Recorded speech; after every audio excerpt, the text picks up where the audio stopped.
Janet and I were married for 12 years. We have been lovers since we were 10 years old. I was never interested in college, so I got an entry-level job at Desmond Engineering as a draftsman straight out of high school. A year later, Janet and I got married, and the following year we became the proud parents of twin girls, Bethany and Britney. Things were tough for the first few years, but we watched our pennies and things seemed to work out. I was still a draftsman, but I was a few grades higher than when I started. Money was better, but still tight.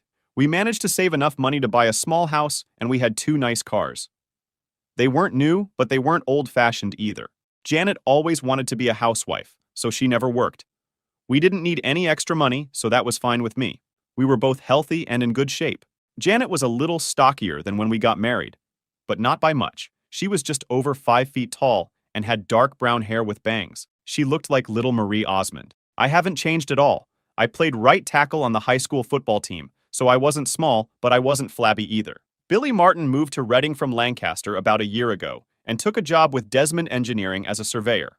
Billy and I played football against each other and immediately became friends. He also married his high school sweetheart, a redhead named Sarah. Sarah and Janet became instant friends. They didn't have children yet, but they were ideal nannies. When we weren't at work, Billy and I enjoyed each other's company. It was a pleasant breakaway from my wives.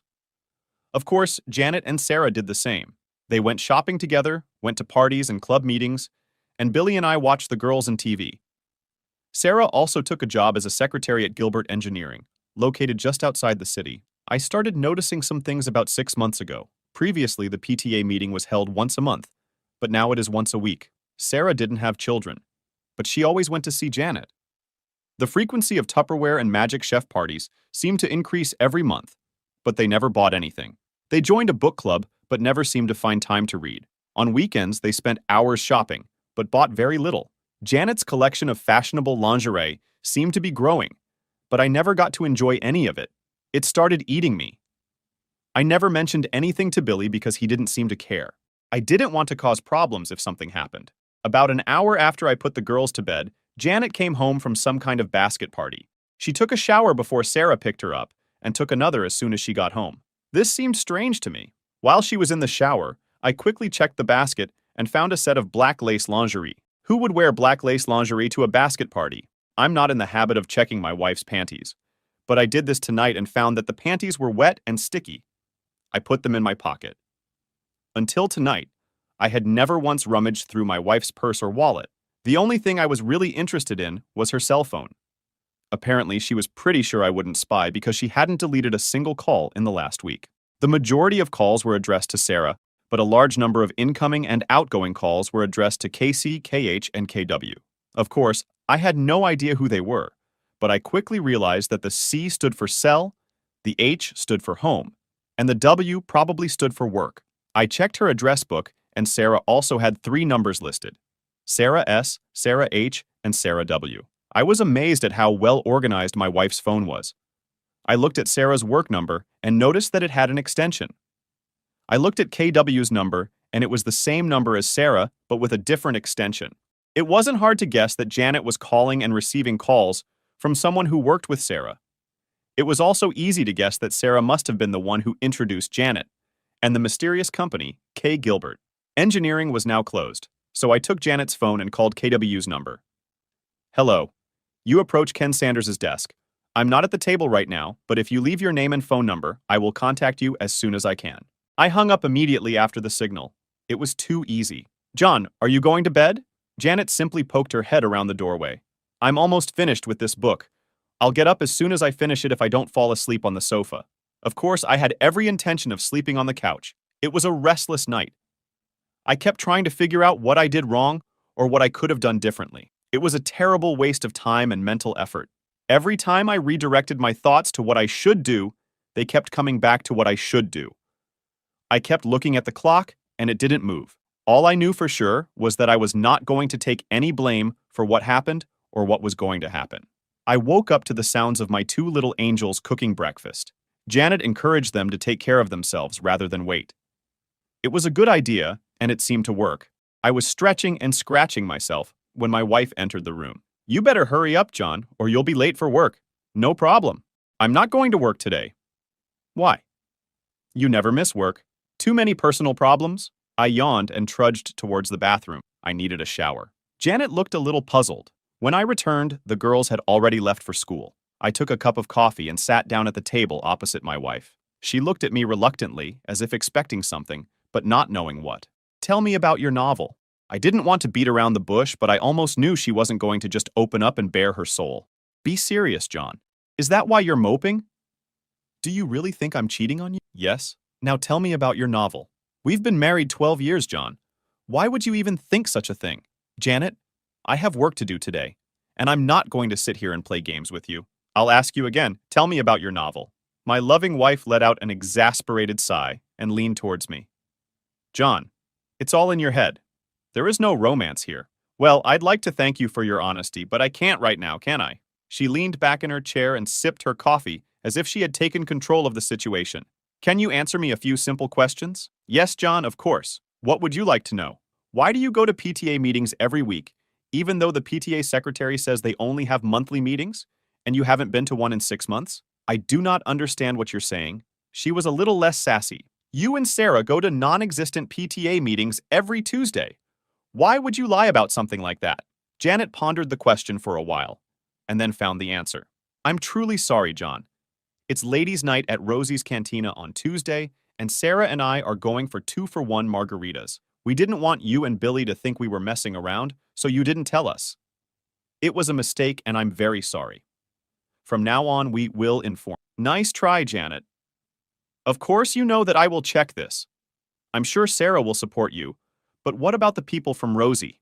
John, you're getting more out of this. When you go to little Tupperware parties and things like that, why do you take a shower before you leave and another when you get home? She was in no hurry again. A lot of women smoke at these parties. When I come home, I want to get rid of the smell of my hair. It's not a big deal, John. Why do you wear fancy underwear to go to these parties?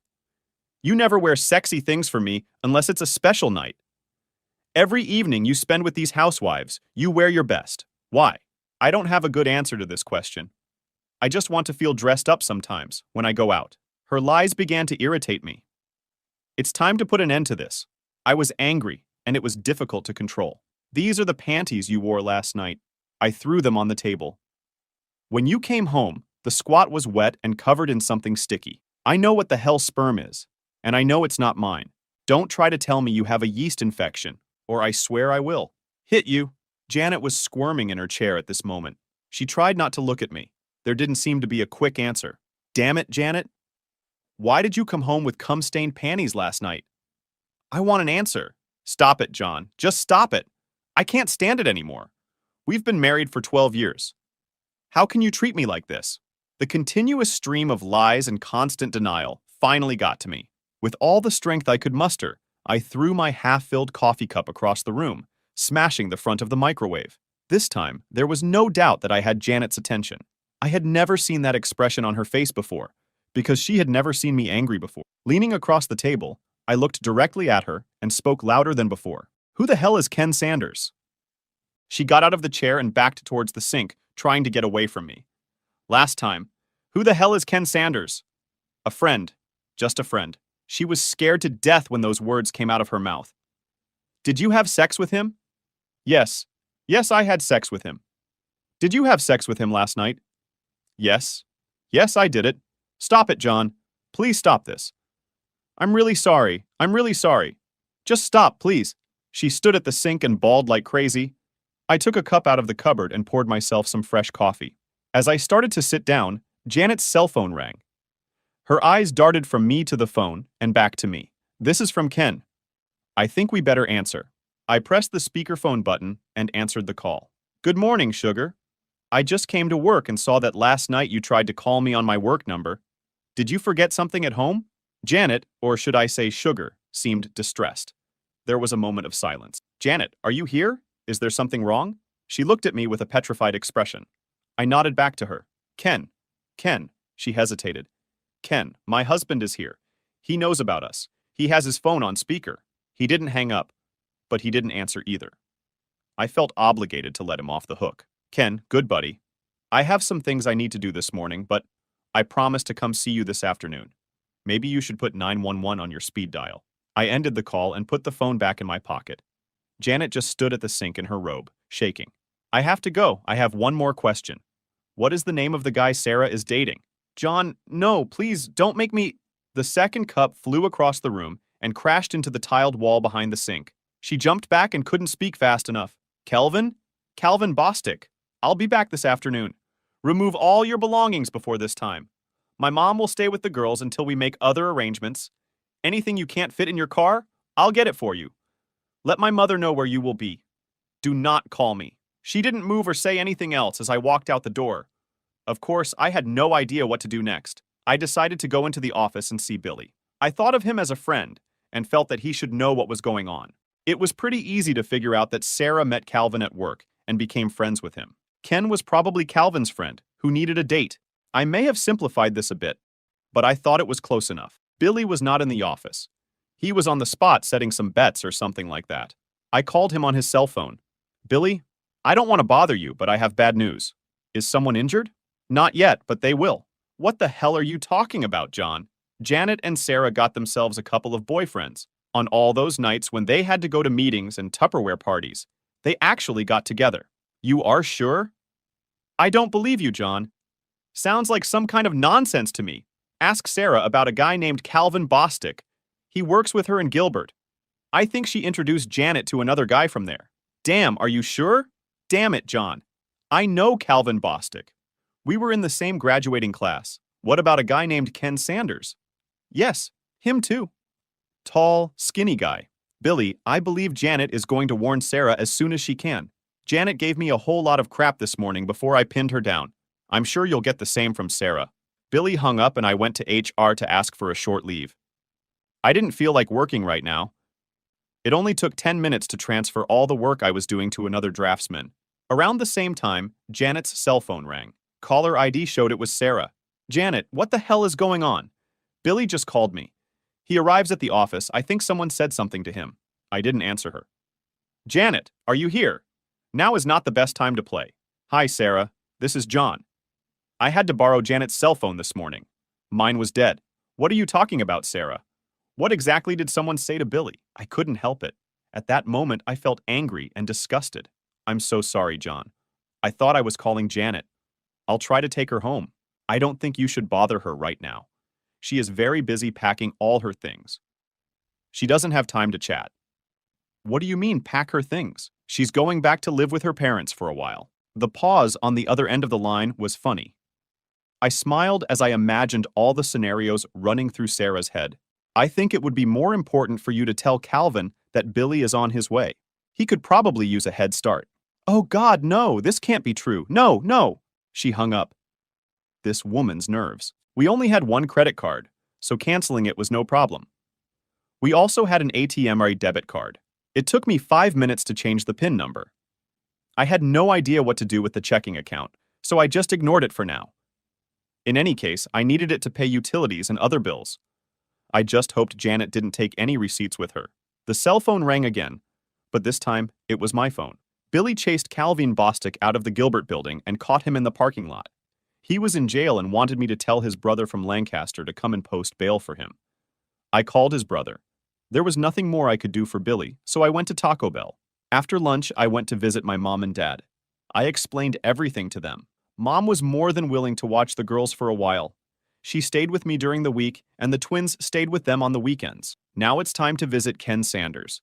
The guys in Gilbert's drafting department were eager to tell me about Billy's visit that morning. The drafting department overlooks the parking lot, and they saw everything that happened. Billy caught Calvin before he could get to his BMW. He threw him over the hood of one of the cars and started smashing his face. The guards followed them and tried unsuccessfully to get Billy out. Finally, one of them hit Billy in the neck with a stun gun. He wasn't home yet when they put him in the police car.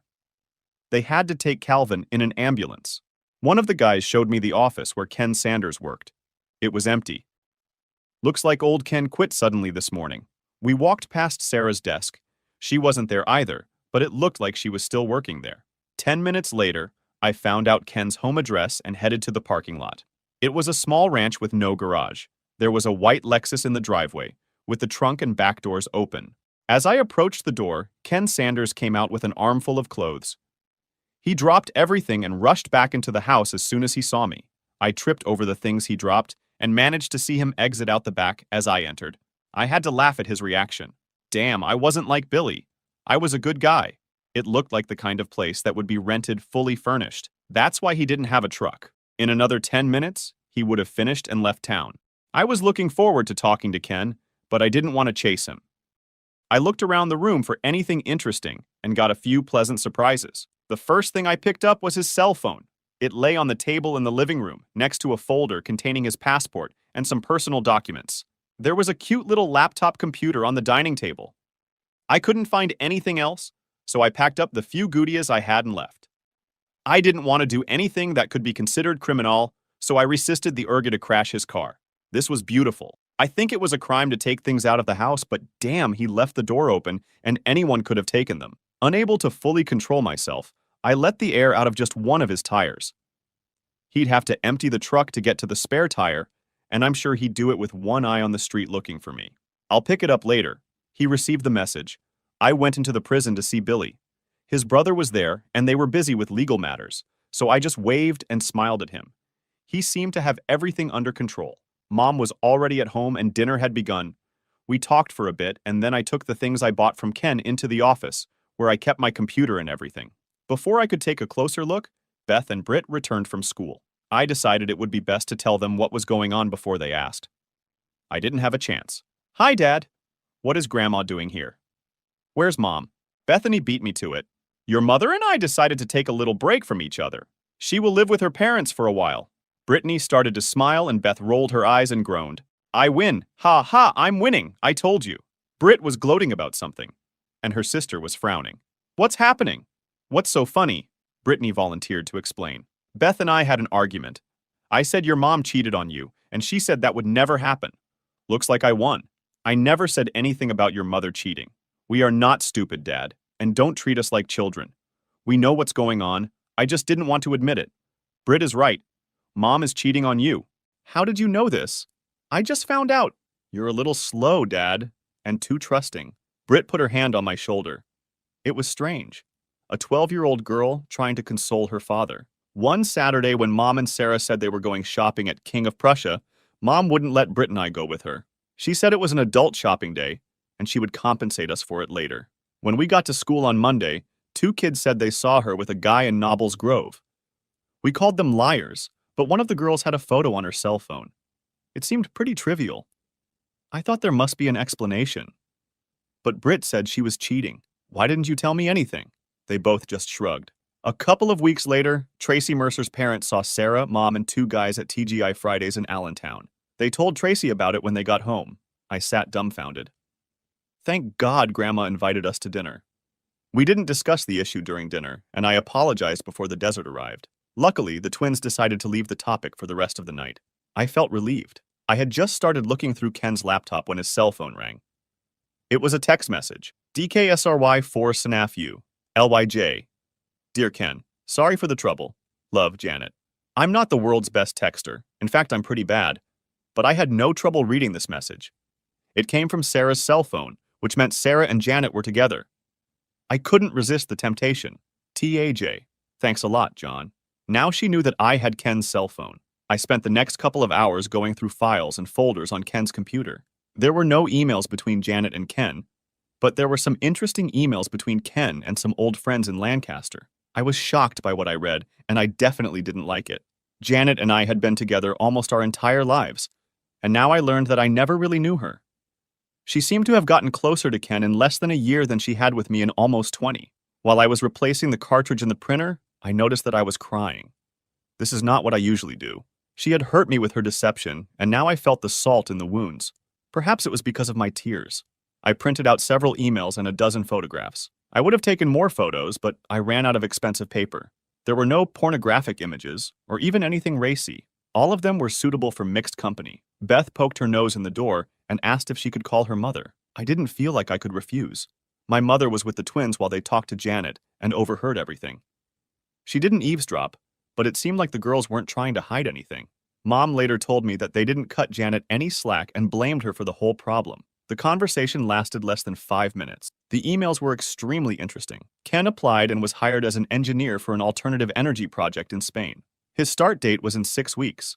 Apparently, he did not warn Gilbert about his departure. I'm sure Sarah knew, but no one else mentioned it. He had all the documents ready for the trip except for my passport. I'm sure he could find a replacement, but he better hurry if he wants to set a start date.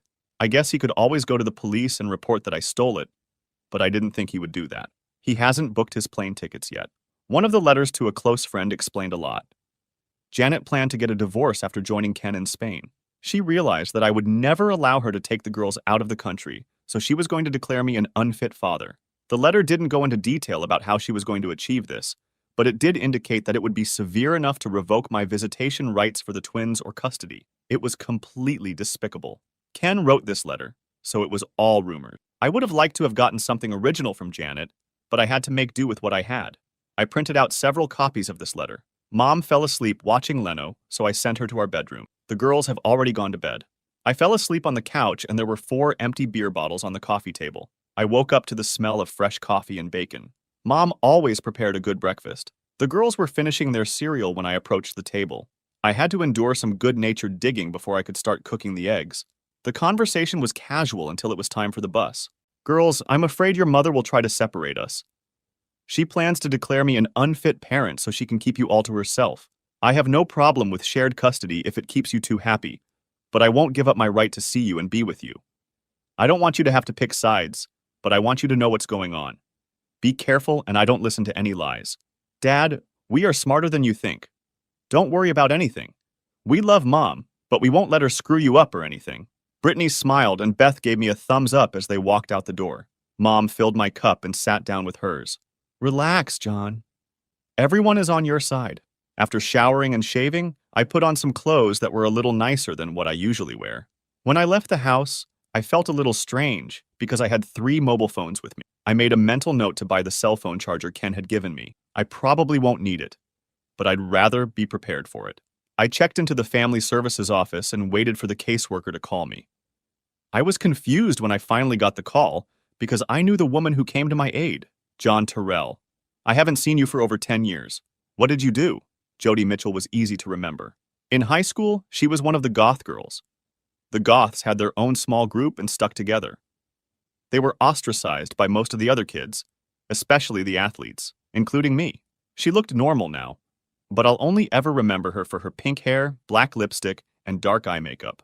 The funny thing is that the goths could never determine whether they were into drugs, sexual deviance, or witchcraft. As for Jody, it was probably none of those things. But you always believe the most outrageous things. The sign on her desk read, J. Mitchell.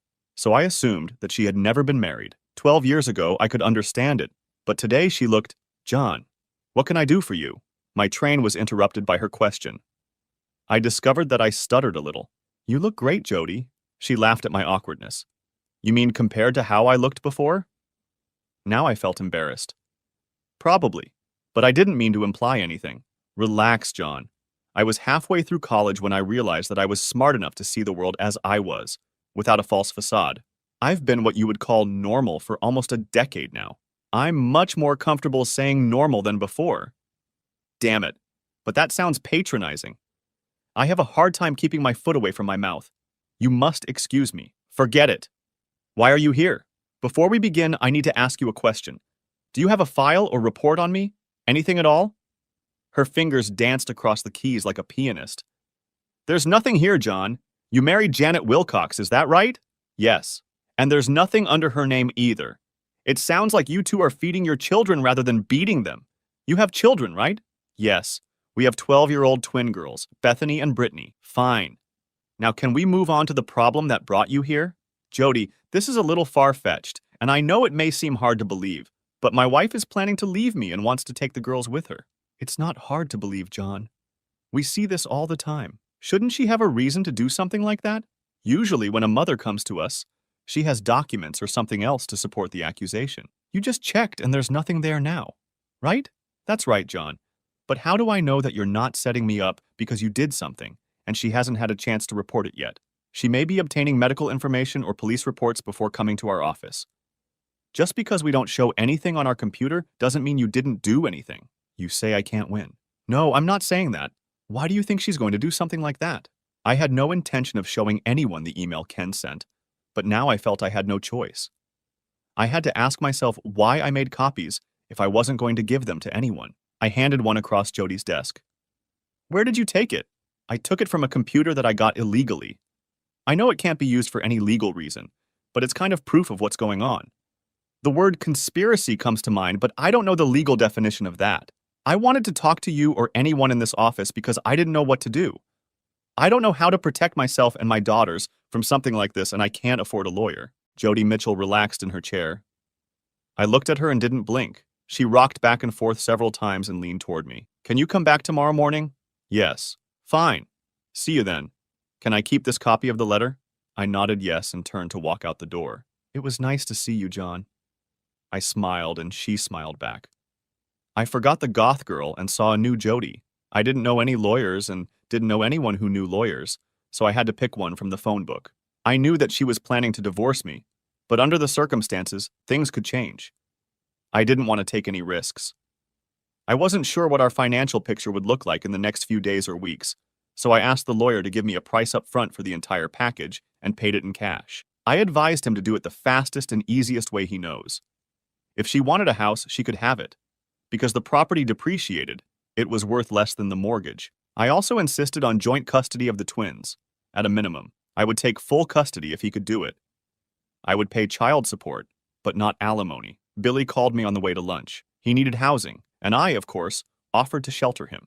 We met at Taco Bell for a gourmet lunch. When I approached, a stupid smile appeared on his face.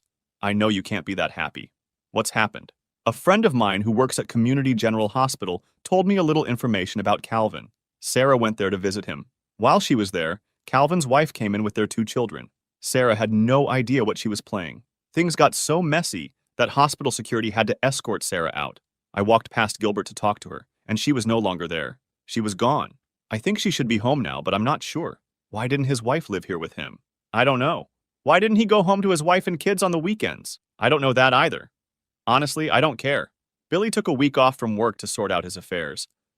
I didn't know where he would sleep since my mother also lived at home, but we decided that we would figure something out. He was going to go to his house to try and pick up some clothes and his personal belongings in case Sarah wasn't there. He decided he didn't want to talk to her anymore. I was on my way to see my insurance agent, but I didn't make it because my cell phone rang again. John, this is Cameron Wilcox. Can you come over for a while so we can try to figure things out? Janet is in complete despair, and her mother is not helping. Who will be there? The 3 of us and Janet's sister, Carla. I'm not sure what you're hoping to achieve, but I'll be there in about 20 minutes. It was a dark group. I took a folder of goodies with me and gave up coffee. Who wants to start? John, Janet seems to think you're overreacting. She claims that you were furious and made her say things that weren't true to calm you down. She claims she didn't do anything wrong and you have no right to kick her out. I had the distinct impression that my dear wife was telling a very embellished version of what happened to her parents. I can understand why she didn't want to admit to them that she had cheated on her, but she resented the fact that she shifted the blame onto me. What do you want me to do, Cameron? Prove she's a liar or admit I made a mistake? I'd just like to see a few facts so we can better understand the situation. What did she tell you about her friend? She claims she didn't have a boyfriend. She just had a few drinks with friends Sarah worked with and that you misinterpreted it. Cameron, she's had over 80 phone conversations with this random friend in the last month. How many times has she called you and her mother in the last month? They both looked at Janet. She looked at her feet, not at them. Is this like a random friend she meets for drinks every now and then? No one was talking when I pulled out Ken's cell phone. Carla, can you read text messages? This letter was sent to a random friend of hers right after I kicked her out. Why don't you read it to everyone? Dear Ken, sorry for the trouble. Love, Janet. Carla returned my phone. Does this sound like a casual friend? Janet covered her face with her hands. Cameron shook his head slowly. A couple of weeks ago, Janet and her friend Sarah told everyone they were going shopping at the King of Prussia Mall. The twins begged to go with them, but their mother said no. Here are some photos taken during this trip. I handed Cameron 6 photographs. He looked at them and handed them to Martha and Carla. This is not like the King of Prussia. It's like Nebelgrove. Damn it, Janet, what's going on? Until this moment, Martha had been silent. Janet, in every photo you are holding onto that person's hand for dear life. It's not something you do with friends. It looks like the guy in these photos, Ken, is much more than just a friend, I guess. Are you trying to pull me here? The tears flowed slowly and quietly. This was not what she had hoped for. She didn't expect these photos. Here are a few more of the same. I think two of them are from Olive Garden, and one looks like Red Lobster. I have a few more. Luckily, my loving wife is wearing all of them. I think we've seen enough, John. I'm sorry we had to call you here for this. Cameron seemed upset at how he had been tricked. When I stood up, Janet was leaving the room, sobbing like a child. We never got to discuss the stains on her underwear. I think at that time there was no need for this. Cameron walked me to the door. John, I'm sorry we can't undo what's been done, but I guarantee you it won't be ignored. He shook my hand as I left. When I got home, Mom and Billy had already set up a fold-out bed in the living room. It wasn't really a hallway, just a small extra room where I kept my computer. Billy had a pile of extra clothes in the corner that he had taken from home. Sarah wasn't home when he came in. The most interesting thing that was waiting for me when I returned home was the mail. In fact, he was waiting not for me, but for Janet. A beautiful official envelope from the passport department. I knew I shouldn't open it, but I couldn't help myself. It was, of course, a passport, but more precisely, a family passport. The photo was of Janet and two girls. I remember the girls telling me that they had their picture taken, but I never imagined it was for that purpose. Of course, my passport was not in the envelope. I immediately called Cameron and asked him to tell Janet that the goods had arrived. If she needed a passport, all she had to do was send Ken home to pick it up. I would only give it to Ken. I was usually at work when the letter arrived. I would never have known she got it. Cameron told me that they had asked Janet to find another place to live. They had no idea where she was going to go. They seemed a little angry with their daughter. He promised to tell her about the passport. The conversation over dinner was interesting and mostly comprised of girls. Today, a woman from family service came to our school, Bethany said with a shy smile. Would you like to talk a little more about this? Did she talk to you together or separately? We are both at the same time. Her name was Jody. She said you went to high school together. We went to the same high school at the same time, but we weren't together. Britt frowned at me for being smart. Pay attention, Dad. What did she want to talk to you about? You. All she talked about was you. Beth and I agreed that she liked you. Did you understand this from a short conversation? She talked to us for over an hour. We missed the gym and the geography part. They were both talking at the same time, and I was having a hard time keeping up with them. Dinner was interrupted by Carla's phone call. She wanted to talk. I met Sister Janet at McDonald's. We took a corner table with two very hot coffees. Janet asked me to try to explain what was going on. She couldn't do it herself. This may sound stupid, but if I have questions, how will you answer them? I don't think I can. All I can do is talk and you listen. I'm sure I'll mess something up anyway because most of it sounded like gibberish when she told it to me. You are setting me up so that you can tell me that you have no answers. Only excuses and justifications. I always knew you were smart, John. Let's get this over with. I have other things to do. First of all, she blames Sarah for everything. Sarah started cheating on Billy, and it sounded exciting and romantic. Janet said she had never had an exciting or romantic experience. All she ever had was you. Loving and reliable. When Ken Sanders started in Gilbert, Sarah convinced Janet to join them for a drink and a bite to eat. While they were together, Sarah and Calvin often disappeared for a little lovemaking and left Janet and Ken alone. Eventually, they started messing around too, and soon, it was a full-blown affair. Once it started, she couldn't or wouldn't stop it. Ken impressed her with his stories of what he was doing and what he was going to do. She wanted to go with and share it all. When he asked her to go to Spain, she jumped at it. The big problem was not leaving you, but leaving the girls. She knew you would never let her take them abroad. So she was going to figure out a way to make you look bad, father. Now she knows it was a mistake. After talking with the girls, she realized that they are closer to you than to her. She decided that she would not try to have twins if you agreed to a divorce without any condition. That's all? Almost so? Yes? Fine. Tell her to go and apply. I will not dispute this if everything is as you described. Oh, John. One more thing. Janet would like to get her passport. Do you have it with you? Now everything started to become clearer. I had no idea how she planned to do this, but I suspected that she had not given up hope of taking the girls with her. They kicked and scratched all the way unless she had something up her sleeve. The family passport played a decisive role in the deal. Carla, my coffee is cold. I'm going to go home and take a hot shower. Do not call me more. John, what the hell is wrong? How did I make you angry? You know damn well what you did. Do you two really think I'm that stupid? Go back to your whore sister and tell her there is no way she can have my daughters. Since you decided to do it, help her. I'll have to ask you to never talk to my girls again. Carla was talking on her cell phone as I left Mickey D's. I can only guess who she called. I arrived at the family services office before it opened. You couldn't stay away from me, could you? Jody walked into the office with a big smile on her face and a Starbucks cup in her hand. She motioned for me to sit down and apologize for not having more coffee. I think you know that I talked to your daughters yesterday? I nodded and smiled. For some reason, I was a little tongue-tied, out of my element. I remembered that the same thing happened the last time I talked to her. Because I was with Janet my whole life, I never had the opportunity to develop any social skills with other women. Looks like I've paid for it now. Is something wrong, John? Apart from that, no. I wasn't trying to be smart. I just couldn't formulate the words. I'm so sorry, Jody. I think I'd better leave. I'm not aware of all this morning. I'll call you later. Before you go, I would like you to know that I am getting a restraining order against your wife. I can't stop her from seeing or being with the girls, but I can stop her from taking them out of state or denying you access to them. It will be delivered to her before noon. This brought a big smile to my face, but I left the office anyway. I headed to the nearest Starbucks. This coffee definitely smelled good. Until today, everything was under control. Now I felt depressed and confused. I drove around for a bit and then headed home. Billy told me that Sarah had moved back to her parents' house near Ephrata, so he was only returning to his place until he could sell or rent it out. He spent the morning at the bank, the insurance company, and the law office. He wanted to try to get some money from Gilbert, but they didn't have a company policy against fraternization.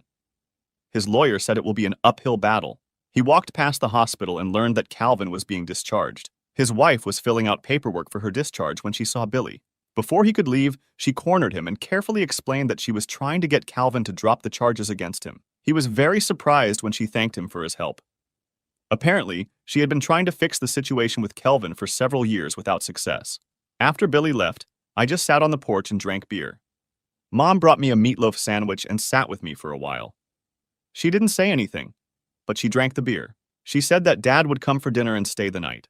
When Jody Mitchell pulled up, Mom came into the house. Jody sat next to me, but refused the cold beer I offered. We sat there for a few seconds before she spoke. I served Janet's papers about an hour ago. She was a very angry woman. By the way, she was staying with her sister. I finished the long neck that I was holding in my hand. I think it's good, but why do I feel so bad? In such cases, there is nothing good, John, just less bad. I pulled out another beer, paused, and put it back in the refrigerator. Could you come in and explain all this to the girls? I get along well with them, but no matter how carefully I express myself, it will sound like I'm blaming their mother. I'm afraid if I do this, I will somehow push them away. I do not want to do this. How about 7 tonight? I nodded as she stood up and walked to her car. She stopped halfway and looked back. This was a good sign, and I smiled. She smiled back. Jody came over that evening and spent a long time with Beth and Britt. Billy and I were busy searching his house and clearing out anything that belonged to Sarah or reminded him of Sarah. Jody started coming to our house several times a week. Pretty soon, she was spending as much time with my mom as she was with the girls. I noticed that she was ignoring me. This suited me, but I was curious. One evening, after the girls had gone to bed, she sat next to me. I felt like I had to talk to her. I didn't have the chance. She spoke first. Danny, do you have any wine? Something like that. My speaking skills still needed work. What does it mean? I don't have anything with a cork. I have wine, but it all has screw caps. She seemed to think it was funny. Bring me something red and bring me a bottle. Well, the bottle looked more like a jug, but she didn't seem to mind. I poured it, and we drank. Finally, I forced myself to break the ice. I think the girls get a lot of benefit from your visits. How long will you have to see them? Oh, the twins are fine. They don't need to see me. I came to her to see you. I don't understand. You barely even talk to me when you're here. I thought that was what you wanted. Not really. I was just afraid you had some kind of rule against fraternizing with clients. Her quiet laugh made me feel more comfortable. I'm amazed that you didn't even ask to see my tattoos. What tattoos? It was clear that she was trying to engage me in some frivolous conversation to try to relax me. It was a good plan, and I appreciated it. I have 4 of them, and I got them when I was in high school. 3 are easy to find, but 1 is harder. Are you going to show them to me, or will I have to look for them? It'll be more fun if you watch, but I'm going to need some more wine if you're going to do this. We both laughed as I filled her glass to the brim. The hunt was much more interesting because we had to be quiet so as not to wake the girls. The 4th one was indeed in a very secluded place, and I admired her for a long time before she pushed me away. She left before the twins got out of bed, but I had a strange feeling that they knew what had happened. I told my lawyer from the phone book to finish the divorce papers and deliver them. Janet will have to accept what I suggest or do it herself. She was still living with Carla when the papers were served. There was no answer, and they didn't even call me. Several more weeks passed. Things weren't going well for my father. Mom spent more time there than with me. Fortunately, school was just ending, and the girls moved in with her for the summer. By the end of the summer, Dad was transferred to a nursing home. Billy and I helped Mom prepare the family home for sale, and Mom moved back in with me. Jody visited the girls at their mother's all summer and spent 3 or 4 evenings a week with me. They went shopping and out to dinner together, and I was glad for the attention Brittany and Bethany were giving. At least I didn't envy them anymore. I was pretty sure they knew what was going on between Jody and me. Janet called the girls about once a week, but the conversations were always short, and according to her mother, seemed tense. Most of the time, the twins didn't even tell me she called. Billy's divorce from Sarah was finalized. I had no idea what my status was. He also decided he wanted to start his own surveying business and asked me to come with him. I didn't have enough money to contribute until my mom came to the rescue. When she and her father ran out of money, Medicare picked up his expenses. Instead of watching it all disappear, she thought I should use it for business. I believe she also thought of it as an investment in her future. 3 months later, Billy and I had our own small surveying business. Fortunately, my drawing skills developed into drawing stories. About a week into the new semester, the twins were visited by their mother. They thought they would go to the guidance office to see Jody, and they were both disappointed to see Janet. They tried their best to be polite and respectful to her, but they still couldn't. She told them she loved them both and was sorry things turned out the way they did. She was going to Spain to see the windmills and would send them some postcards. She promised to call them every year on their birthday and send them amazing Christmas gifts. They said she cried when she left. Janet never called me to tell me she was leaving, but the next week her parents showed up at the house. They apologized again for what Janet did, but made no attempt to defend her or justify her actions. Brittany and Bethany were their only grandchildren, and they wanted to be able to see them. I had no problem with their request. They said Carla was too ashamed to come to me. She was torn between her sister and her parents. 2 months later, my divorce was final. Jody and I went to Red Lobster to celebrate. It was a rare evening without girls. They didn't seem to mind. In fact, I think they were, in some ways, happy. We spent the night at a local Holiday Inn. The twins were delighted when I returned home at 10 o'clock the next morning. They didn't say anything, but they smiled from ear to ear all day. A year later, things were going great, but unfortunately, Dad passed away. Mom expressed interest in moving to Florida with her sister, but did not want to leave the girls. The twins felt that their grandmother had to leave. They carefully explained to me that Jody could take her place, even though she couldn't cook as well as my mother. They also insisted that they were old enough to live in separate rooms. It was an obvious and good plan. The girls received birthday cards from their mother, but there was no phone call. She also sent many cards. All the postcards showed Spanish windmills. I wasn't sure what that meant. She sent them 2 fashionable embroidered dresses for Christmas, but didn't expect young girls entering their teens to experience a growth spurt. None of them seemed disappointed that the dresses were too small. Gilbert Engineering became our largest client. Billy was pleased to learn that Calvin was now teaching electronics at Lebanon County Vocational School, which was a big downgrade from his previous position. He was no longer married. Sarah remarried and moved to California. Ken Sanders didn't last 6 months at his new job. He was now working in the States, but no one seemed to know where. Billy contacted his high school's alumni association to see if he could figure it out. My best friend always thought I got away with Ken too easily. The strange thing was that the girls still received postcards with pictures of windmills. There was never any information on the cards, just general sentiments. Cameron told me that Janet called them several times. She worked at a travel agency in Barcelona. She never mentioned Ken or gave them any information about what happened between them. Jody and I went to Maryland to get married quietly. A year later, she was waiting. Brittany and Bethany were just as excited as we were. They were looking forward to having a little goth girl as a sister. I think it was some kind of private joke between the girls and their new mother.